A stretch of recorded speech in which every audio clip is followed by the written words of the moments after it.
Are you from Jersey? Yes, that is correct. I, too, know all too well the difficulties of overexposure, having appeared on this show one too many times. So I am pleased to announce that Velvet and I are moving to the Garden State of New Jersey. I'm from Jersey. Are you from Jersey? Classic sketches with Eddie Murphy, impersonations of Frank Sinatra. Joe Piscopo dominated Saturday Night Live in the early 80s, went on to do film and Broadway. Now is touring with a new stage show in addition to his own radio show, and is sharing stories from his 5 decades in show business in the newly released memoir, Average Joe, the memoirs of a blue-collar entertainer. And Joe Piscopo joins us this morning. Hello, sir. How are you? Good morning. Hey, thanks, guys. A pleasure to be with you, Dean and Larry and Lauren. Thank you so much for that. I forgot I did the Jersey guy with Eddie as Velvet Jones. Yeah. You know what? And as a character, I walk down, and every time I'm in Jersey, people say the same thing to me. Hey, Joe, what exit? I wrote that line. Thank you. Thank you. When you hear those old, bits, we saw you and Eddie as Frank Sinatra and Stevie Wonder on the SNL 50th anniversary. When you hear those old bits, what goes through your mind? Are you remembering moments from when you were doing them, or what kind of memories? Well, I get sentimental, I think, because especially when we were there at the SNL 50, and I was with my daughter, and then she said, Eddie's here. I haven't seen him in a while. So to answer the question, because I watched Solomon and Pudge, thank you for playing Solomon and Pudge. People aren't hip to it, but that was my favorite thing to do. Michael Che has commented on that as well. So I appreciate that, because it was such a great ride with Eddie that when I saw him, a couple of weeks ago, and I hugged him and I held on to him and I said, thanks for a great ride, man. Yeah.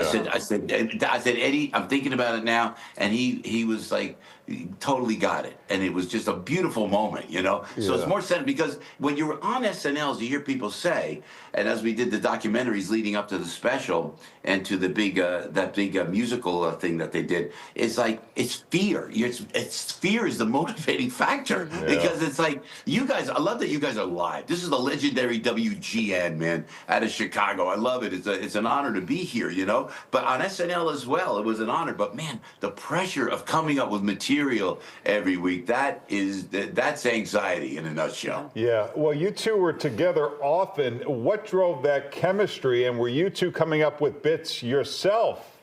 Yeah, we actually did it. It's a great question, because when I met Eddie, and as I wrote in the book, and thanks for the picture of the book too, Average Joe, I started thinking about when I met Eddie up at the 17th floor at NBC. I was already hired, and they were thinking about bringing this young kid in from Long Island, Eddie Murphy. I had not met him, I had not heard about him, and there he was. And I said, Eddie, Joe Piscopo, how are you? Right then, and Eddie has a gift to do that with regular people, but for some reason, he and we just connected emotionally, organically, comedically. It was just a connection, and I was like an older brother. Yeah. So that translated on the air. But I have to tell you this, and I told Eddie this, and I write about it in the book. One of the great joys of my life was just being on live television with a kid with reckless abandon. He could care less what he was going to say, Yeah. And I would feed off of that. I was like the not mature older guy. And Eddie was the young kid. He was 19 years old. Unreal. Guys, he was 19. Wow. And I took that ride, so it was just exhilarating. Yeah. And the chemistry just happened naturally. Yeah. So talk about pressure. You were the cast. You, Eddie, that whole gang that came in after the original Not Ready for Primetime Players. Talk about pressure to perform and being under a microscope, right? And potentially ruining America's favorite television show, you mean? Sort of. It was, and a shout out to Timmy Kazurinsky, Chicago, one of Chicago's best. We love him. A brilliant. He really held us together during that crazy time. Yeah, it was scary, because my heroes were John Belushi and Dan Aykroyd particularly. Danny is the guy that embodies everything about Saturday Night Live. He really does. Execution of characters, just understanding how you write and you execute those characters on live television. And he used a minimal of makeup as well. But having to replace the cast was impossible. I didn't even want the job. And I write about it in the book. No, I didn't want that. My agent was going, you got to do Saturday. Hey, Joe, they want to use you. I go, I can't go on. How do you replace Gilda Radner and Chevy Chase and Billy Murray? You can't. And the first 10 shows, nobody's fault. It wasn't easy, you know? It was just, and it was New York, you know? Like I do on stage, you know? I go, hey, you're the new guys from the new Saturday Night Live, right? We go, yeah. They go, you stink. Get out of there. What are you doing? Not easy. It ain't easy, like Rodney said. It ain't easy, I'll tell you, you know? When you look at the entire show and how it's transformed over the ages, what do you think of the current rendition of the show and how it's transformed since you were on? Yeah, you know what, Lauren? Seeing this a couple of weeks ago, I could feel, you know, what it's like to come up with the material. But I'm a big Mike Myers fan. Will Ferrell. This Dana Carvey is one of my comedy heroes, and I'm older than Dana. Dana gave me a nice quote for the book. I mean that was great. And Spade and all those guys were Fred Armisen and everybody. I have immense respect for them. You know, just like that, because you know, if there's a documentary out there that if you could catch it, it was really cool, and it was about how we felt as cast members, and you know what? And it's like we were scared. We weren't sure. You know what the question that came up with all the cast members?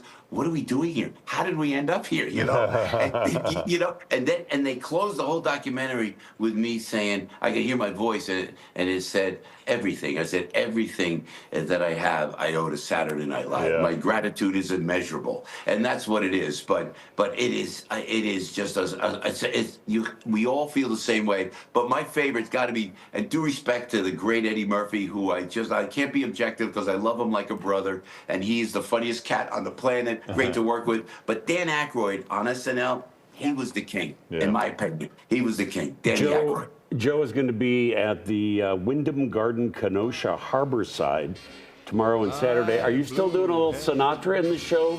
And this is your cue to do some now. You guys are the best, you know. You know what? I am going to do. It's a book signing, and I'm come and I'll sign the book. I love meeting the folks. We're there Friday and Saturday. I'm leaving. I meant to come out yesterday. I was supposed to be with you live. I was so excited to be in the WGN studios live. And then they just canceled the flight, you know, and it was terrible weather back here. But yes, I'll be there, and yes, I'll be doing some Frank Sinatra too. You know, you got to do Frank Sinatra, you know, and when I said, I don't know if you have time, but when I met Mr. Sinatra for the first time, I said to him, I love the way you say the word you. That was it, Frank Sinatra. Am I right? And so I sang. I say, I don't stand the ghost of a chance with you. Right to Frank Sinatra. He goes like this. He goes, hey, that's pretty good. I said, can I call you Frank? And he said, no. So it was but yes, we're gonna do SNL stories. We're gonna do Frank Sinatra, and you know it's gonna be a blast over there in Kenosha. So we look forward to seeing you. Come in anytime, Joe. Great to see you. Thank you. Oh, with respect, guys. Thank you so much. God bless. Oh man, we'd be quoting Eddie and Joe the next morning. You know.